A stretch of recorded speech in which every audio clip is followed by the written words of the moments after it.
नमस्कार साथियों, आप और हम सभी पवित्र होने के लिए गंगा में स्नान करते हैं। लेकिन गंगा में स्नान के बाद भी मनुष्य पापी रहता है। और क्यों, जानिए। एक बार की बात है, एक ऋषि ने सोचा, आखिर मनुष्य द्वारा किए गए पाप कहाँ जाते हैं।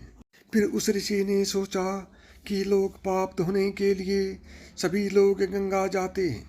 ऐसे में सारे पाप गंगा में ही समा जाते हैं। इस तरह तो गंगा भी पापी हो जाएगी।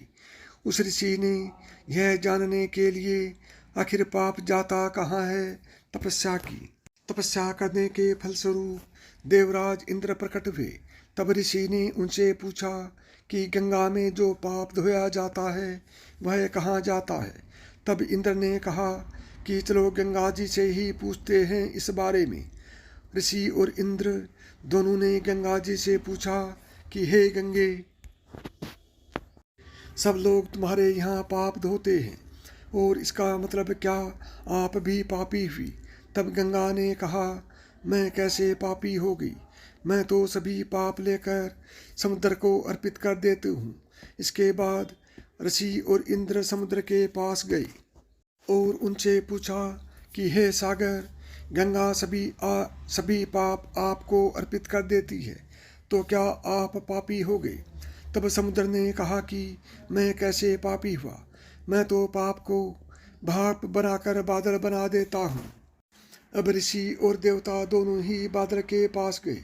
उनसे पूछा कि हे बादल, समुद्र पापों को भाप बनाकर बादल बना देते हैं, तो क्या आप पापी हुए। बादलों ने कहा, मैं कैसे पापी हुआ, मैं तो सभी पाप को वापस पानी बना देता हूँ और धरती पर गिरा देता हूँ। इससे ही अन्न उपजता है, इसे ही मानव खाता है। उस अन्न में जो अन्न जिस मानसिक स्थिति से उगाया जाता है और जिस वृत्ति से प्राप्त किया जाता है और जिस मानसिक अवस्था में पाया जाता है, उसी के आधार पर मानव की मानसिकता बनती है। यही कारण है कि कहा जाता है कि जैसा खाए अन्न वैसा बनता मन। जिस वृत्ति से अन्न प्राप्त किया जाता है और जिस मानसिक अवस्था में खाया जाता है, वैसा ही विचार मानव का बन जाता है। ऐसे में हमेशा भोजन शांत रहकर ही ग्रहण करना चाहिए। अन्न जिस धन से खरीदा जाए वह धन भी श्रम का होना चाहिए।